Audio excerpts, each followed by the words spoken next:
my name is Denise and welcome back to my channel. If you've clicked on today's video, then you may feel like you're walking on eggshells. You know what I mean? When you feel like you can't really say what you mean or stand in your truth because it may cause someone to go into a tailspin or a rage or go use a substance or whatever the case may be. And so it feels like you have to tiptoe around them so you don't set them off.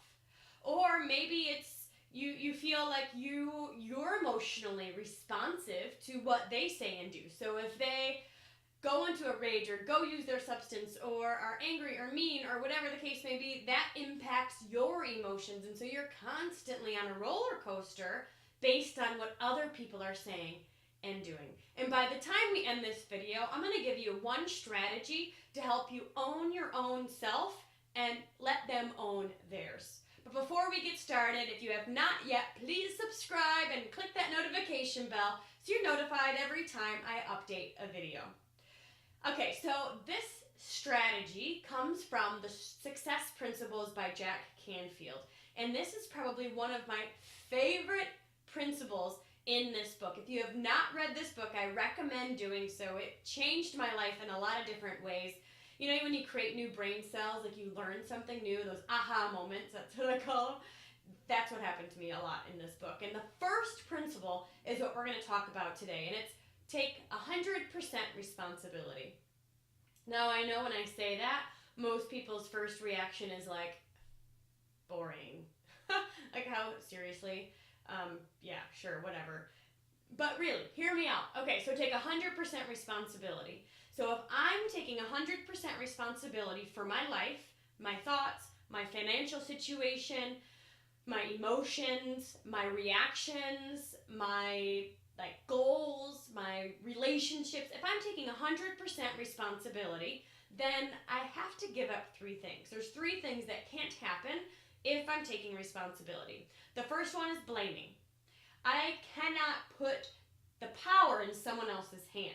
If I'm blaming someone for my reactions, like they made me, you know what I mean, then I'm giving them way too much power and I'm not taking 100% responsibility. The second thing is complaining. Here's the deal. We often complain about things we cannot, or things that we can change. Do you hear people talk about gravity? You know, nobody's complaining about gravity because we can't change gravity, but we complain about things we actually can change, but we often complain to the wrong person. You complain to your boss, to your wife, you complain about your wife, to your boss, etc. Like you're complaining to the wrong person, and it really doesn't ever solve the problem. So in order to take 100% responsibility of our area, we have got to give up complaining. And then the third thing is making excuses. So making excuses really is just saying it's not important to me at this time. So let's just own up to it and stop saying one thing and not doing it or doing another because it impacts our internal trust, our internal intuition system. So we're going to take 100% responsibility for our life, our thoughts, our relationships, our goals, everything, right? Finances, everything. We're going to own ourselves. We're going to take 100% responsibility for, this is like our world, right? Our world, which means we have got to let other people take 100% responsibility for theirs. I may need to apologize if I've hurt someone. I may need to work through things if I've been rude or deceitful or something, right? But I also can't. I have to let them make choices for them.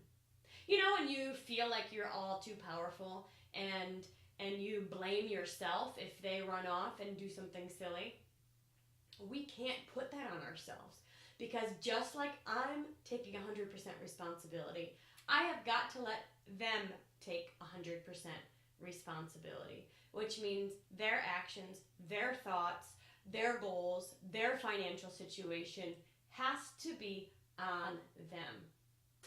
I do not have that much power. I do not have that much control. I can't make anyone do anything.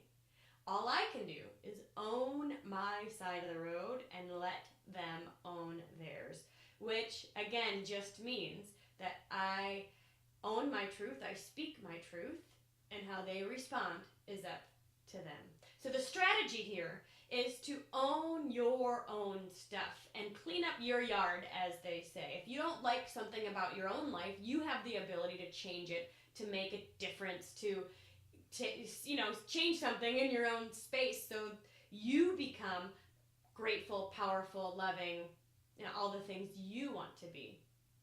But then you let them, even if you're in a romantic relationship, own their own space as well, which means you're not nitpicking, you're not walking on eggshells, you're not in charge of their emotions. They are. And once you own that, let them own theirs, I can tell you so much healing on both sides will take place. So I hope that this was helpful. And if you're interested in continuing to learn more about this topic, I've got 2 free resources. First is the Dreamcast, which is a free podcast full of inspirational stories in solo episodes. And then I also have a Dream Life Design Map free on my website. All the information will be down below. Thanks for hanging out with me, and we'll see you in the next one.